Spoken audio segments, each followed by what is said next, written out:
Hello बच्चों, चलिए प्रश्न को देखते हैं। दिया गया प्रश्न है, यदि किसी तत्व में उपस्थित अशुद्धियों के गुण तत्व में मिलते जुलते हो तो आप शोधन के लिए किस विधि का सुझाव देंगे। तो हमें क्या दिया गया है कि अगर कोई किसी तत्व में उपस्थित अशुद्धियों के गुण क्या होते हैं, हमारे जो तत्व है उससे मिलते जुलते हो, तो आप उस शोधन के लिए किस विधि का सुझाव देंगे। ठीक है, तो सबसे पहले हम लिखेंगे हमारी मुख्य उदाहरण।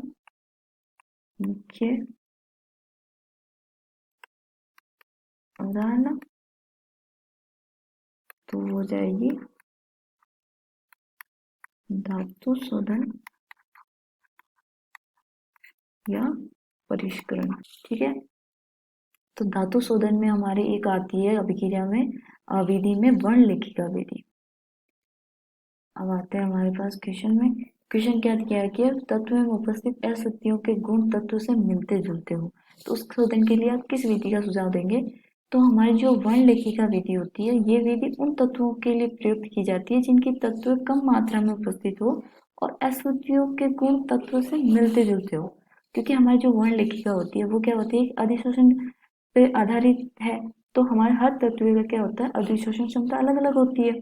तो इसके बेसिस पे हम क्या करते हैं, वर्ण लेखिका आसानी से हमारे तत्वों को उससे अलग कर सकते हैं। तो इसीलिए हम क्या उपयोग में लेते हैं, वर्ण लेखिका विधि। तो हम लिख लेते हैं हमारे पास वर्ण लेखिका विधि। वर्ण लेखिका विधि, तो ये विधि क्या होती है कि ये विधि जो है वो किस पे आधारित है, अधिशोषण पे। तो अधिशोषण पर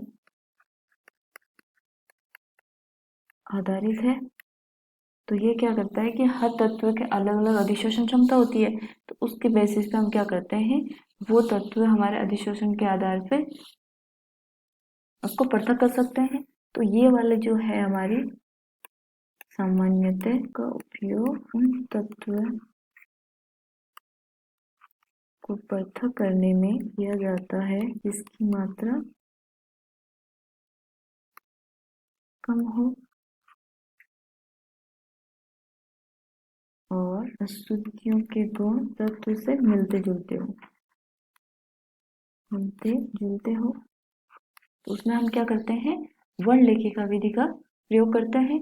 आशा करती हूँ आपको समझ में आया होगा। धन्यवाद।